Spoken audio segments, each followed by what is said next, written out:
بسم اللہ الرحمن الرحیم۔ السلام علیکم۔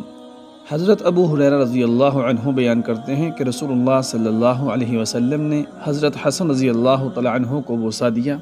اس وقت آپ کے پاس اقرا بن حابس تمیمی رضی اللہ تعالیٰ عنہ بھی بیٹھے ہوئے تھے۔ انہوں نے کہا، میرے 10 بیٹے ہیں اور میں نے ان میں سے کسی کو بوسہ نہیں دیا۔ تو رسول اللہ صلی اللہ علیہ وسلم نے ان کی طرف دیکھ کر فرمایا، جو شخص کسی پر رحم نہیں کرتا اس پر رحم نہیں کیا جاتا۔ حضرت انس رضی اللہ عنہ بیان کرتے ہیں کہ میں رسول اللہ صلی اللہ علیہ وسلم کے ساتھ جا رہا تھا۔ آپ کے اوپر ایک نجرانی چادر تھی جس کے کنارے سخت موٹے تھے۔ ایک اعرابی نے اس چادر کو پکڑ کر سختی کے ساتھ کھینچا۔ میں نے دیکھا آپ صلی اللہ علیہ وسلم کے کندھے پر نشان پڑ گئے تھے۔ پھر اس اعرابی نے کہا، اے محمد صلی اللہ علیہ وسلم، آپ کے پاس جو اللہ کا مال ہے اس میں سے مجھے دینے کا حکم دیجیے۔ نبی کریم صلی اللہ علیہ وسلم نے اس کی طرف مڑ کر دیکھا، آپ ہنسے، پھر آپ نے اس کو کچھ عطا کرنے کا حکم دیا۔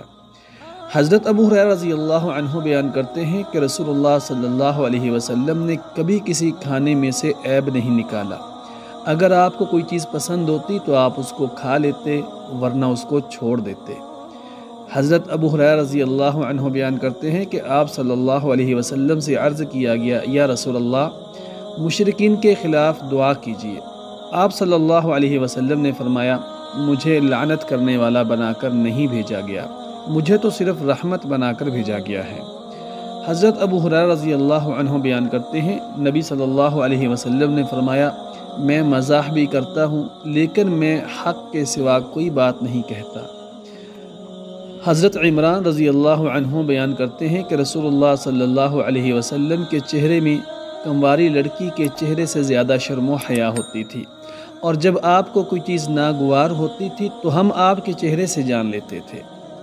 حضرت عامر رضی اللہ عنہ بیان کرتے ہیں کہ میں نبی صلی اللہ علیہ وسلم کے ساتھ مسجد کی طرف گیا، آپ کے جوتے کا تسمہ ٹوٹ گیا۔